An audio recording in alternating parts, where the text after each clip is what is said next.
நற்செய்தியிலிருந்து வாசகம். 21ஆம் அதிகாரம் 15 தொடக்கம் 19 வரையிலான வசனங்கள்.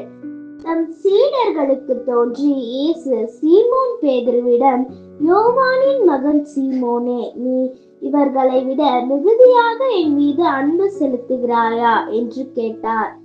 அவர் இயேசுவிடம், ஆம் ஆண்டவரே, எனக்கு உம்மிடம் அன்பு உண்டு என உமக்கு தெரியுமே என்றார். இயேசு அவரிடம், என் ஆட்டுக்குட்டிகளை பேணி வளர் என்றார். இரண்டாம் முறையாக இயேசு அவரிடம், யோவானின் மகன் சீமோனே, நீ என் மீது அன்பு செலுத்துகிறாயா என்று கேட்டார்.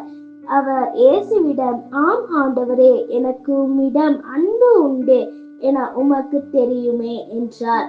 இயேசு அவரிடம், என் ஆடுகளை மேய் என்றார்.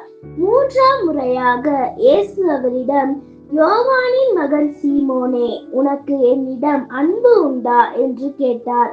உனக்கு என்னிடம் அன்பு உண்டா என்று இயேசு மூன்றாம் முறை கேட்டதால் பேதுரு துயருற்று அவரிடம், என்னிடம், ஆண்டவரே, உமக்கு எல்லாம் தெரியுமே, எனக்கு உம் மீது அன்பு உண்டு என்பது நீர் அறியாத ஒன்றா என்றார். இயேசு அவரிடம், என் ஆடுகளை பேணி வளர். நீ இளைஞனாக இருந்தபோது நீயே இடையை கட்டிக்கொண்டு உனக்கு விருப்பமான இடத்தில் நடமாடி வந்தாய். உனக்கு முதிர்ந்த வயது ஆகும் போது நீ கைகளை விரித்து கொடுப்பாய். வேறொருவர் உன்னை கட்டி உனக்கு விருப்பம் இல்லாத இடத்திற்கு கூட்டிச் செல்வார் என உறுதியாக உனக்கு சொல்லுகிறேன் என்றார்.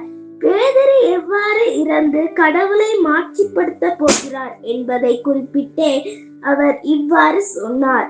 இதை சொன்ன பின் பேதுருவிடம், என்னை பின்தொடர் என்றார். இது ஆண்டவர் வழங்கும் அருள்வாக்கு. கிறிஸ்துவே உமக்கு புகழ்.